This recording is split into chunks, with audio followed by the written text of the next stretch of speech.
Hello everybody and welcome to this guide and tutorial for the golden shot. Difficulty level is hard and I'm bringing you this guide from the hotel room from another place in Sweden than where we currently live in. Have in mind that the sound may not be 100% quality, so please have that in mind. But in this guide, I will give you 6 shots and I will give you 2 ways of attacking this part 3 because we're gonna have an issue with in between clubs, and that is something that we do once again need to have in mind to maximize our opportunity to get a chest with our free shot. First and foremost, make sure that you do subscribe to the channel. Also, that you do hit the thumbs up button and then turn on the notifications. There is rumors going on that we are looking into having a new course coming up and also maybe combined with a major in Golf Clash, which is something everyone is excited about if that's now going to be the case. Again, it's a rumor. Make sure you get your package though, Ultimate Tournament Guides for Pro, Expert, and Master by going to patreon.com/golfclashtommy, link directly in the description down below. So we are going to play hole number 2 of the Sequoia Creek, and this one from front tee brings you an in-between club situation, meaning if we do have tailwind, we cannot go for the rough bump, even how much I want to do that.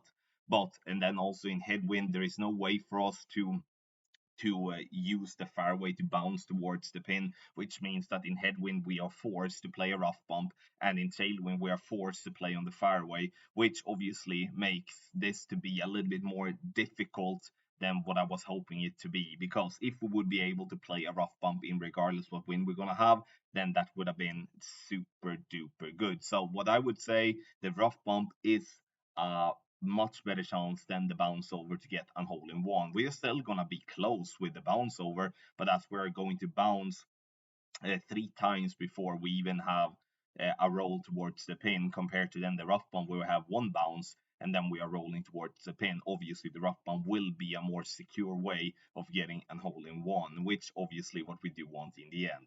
Obsidian chest for the hole in one. We do have the amber chest for the yellow ring.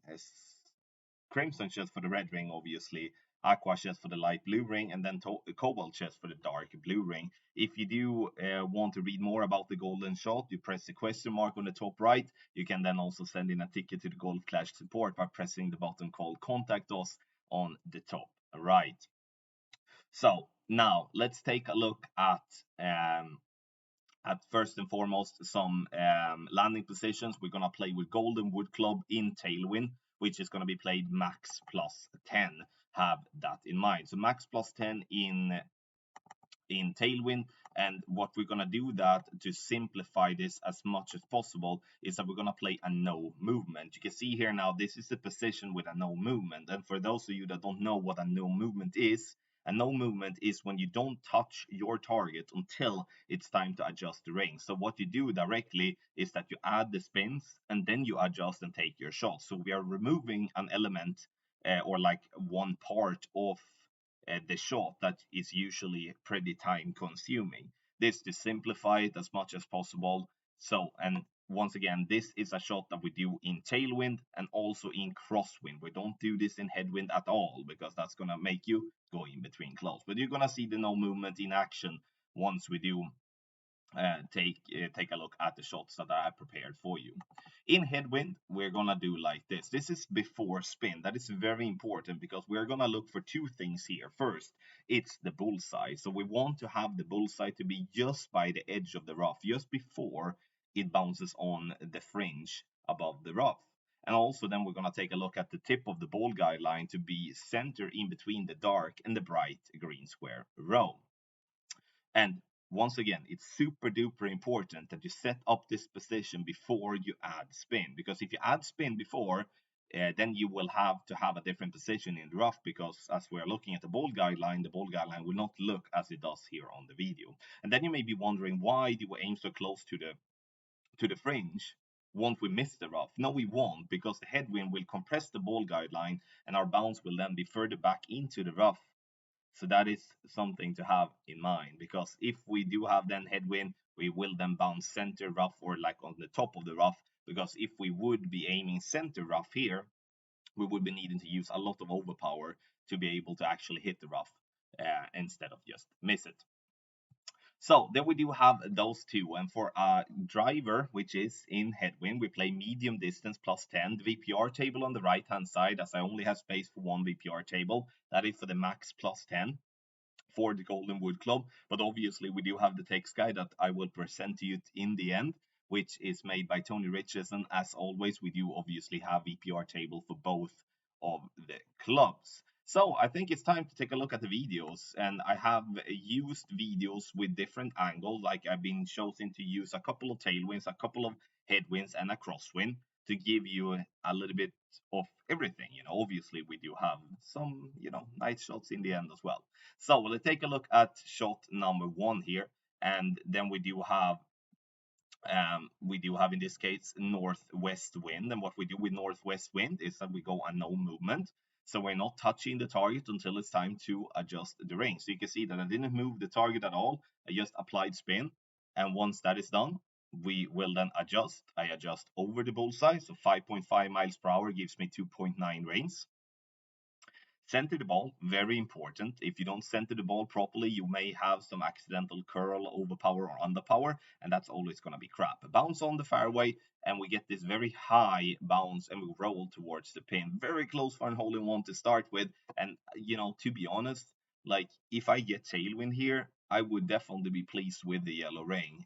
Obviously, a hole in one is a possibility, but a yellow ring would definitely be something I would be very happy with, and a red ring I wouldn't be sad about either. So Grizzly, and then we do have some Tsunami cards, and then last but not least some Berserker balls, because Berserkers here in the Golden Shot Hard is something that becomes more and more used in tournaments, especially. So that is definitely something that I like to stock up with, especially on the accounts that are very low. Now, direct tailwind this time. Now, the last time I had a northwest wind, kind of. So here I'm using 4.2 backspin, no side spin whatsoever, no movement once again, so we're not touching the target until it's time to adjust the range. 5.5 gives us 2.9 range once again. And then we do hit perfect and bounce on the fairway over towards the green. Now it's going to slow down as we do have the backspin, just burning the edge there. And that could be just for an unlucky bounce, or it could be that we may need to pull with a slight 12-1 or something like that. But again, a yellow ring and tailwind, I'll take it all day and every day. Berserker balls in the end as well, which is nice. And we do have now a direct crosswind coming left to right. We're gonna do a no movement in direct crosswind also. So here we're gonna go 3.2 bars of backspin, and I'm using in this case 1.2 bars of side spin to the left. 6.8 miles per hour should give us in this case a 3.6 range. So once again, I zoom in and then I pull over the bullseye in this case. 3.6 range adjusted, center the ball, and do your best to hit perfect. Have in mind that the shot clock of the golden shot does go a little bit quicker than the regular shot clock, so please have that in mind. Bounce there, and now the side spin kicks in and it rolls us towards the pin. Unfortunately, we miss right, but that's why, no, not that's why, but this is obviously a reason too that we do need a little bit more side spin for the crosswind coming left to right as well. So Nirvana, Berserker balls, and we move on. And now we're gonna take a look at the rough bump in action. So no spin, and here you can see that I do have not much headwind, but I do have headwind. So every time we do have headwind, we need to make sure that we go for the rough bump, or we're gonna just go in between clubs when it comes to setting up the NMT. So I look for the spot where you can see how it glitched there. And that's very important because we do want to just be just before it glitched there. So we make sure that we do aim for the final part of the rough. Ball guideline in between the dark and the bright green square row, 5.5 miles per hour is what we do adjust for. And we have 3 bars of backspin. 3 bars of backspin, and then we do hit perfect. And you will see here now that I do hit the rough, and we are rolling this one lovely into a nice hole in one here for Yeah, nice here hole in one for headwind. And the headwind, as I've said before, is going to be definitely the wind you want to have, like to maximize the chance for getting the some good cards, obviously from the hole in one chest, but also then when it comes to getting some berserkers. Now, direct headwind, or almost at least. So we set it up with the bullseye just before the fringe, 2.5 bars of backspin, half a bar of side spin to the right, and we turn the screen around 5.8. We're going to adjust for that. Unfortunately, I don't have a VPR table here on the screen, but you do have it on the text guide. But 5.8 miles per hour, we do pull over the bullseye. And when we do have headwind, which I forgot to say before the last shot, is that we do need to use one tick of overpower. And for those that don't really know what a one tick is that you do want to have the bottom of the ball just barely touching the bottom arrows, the bottom teeth.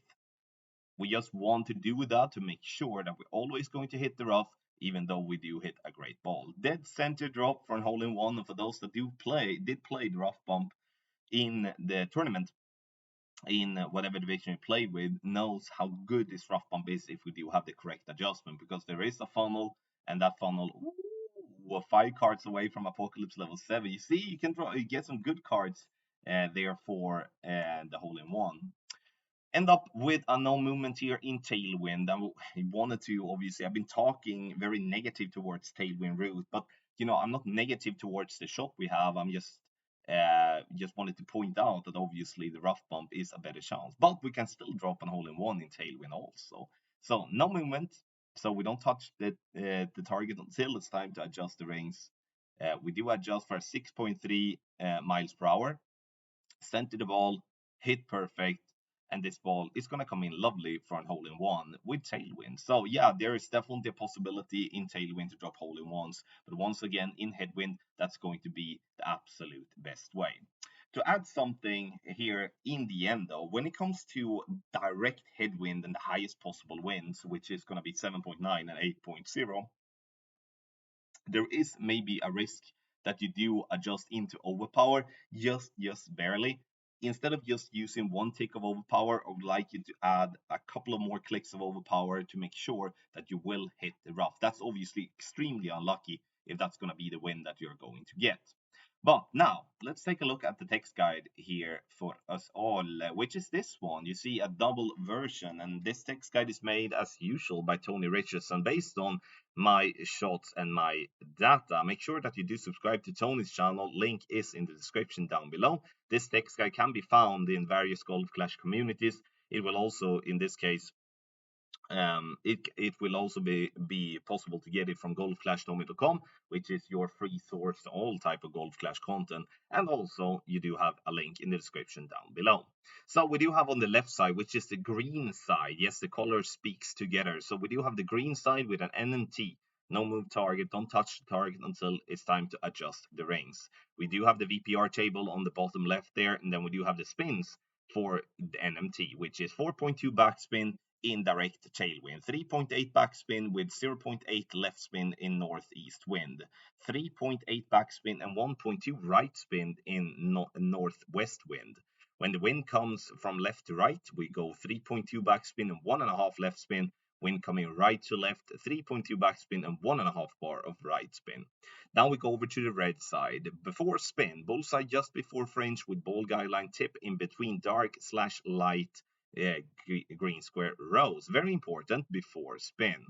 Then we do have the VPR table on the bottom right there as well, and the spins are, when it comes to southeast wind, 2.9 backspin, 0.3 right spin. Wind coming southwest, 2.9 backspin, 0.5 right side spin. Direct headwind, we do have 2.5 backspin, half a bar right side spin, and one tick overpower in all red winds. And have in mind, as I also explained, if you do have a direct headwind with the highest possible winds, which is going to be 7.9 and 8.0, you add a little tick more to make sure that you are going to hit the rough, even if you do hit a great shot.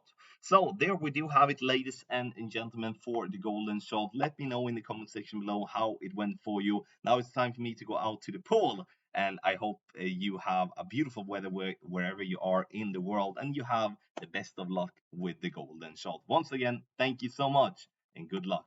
in your Gold Clash game.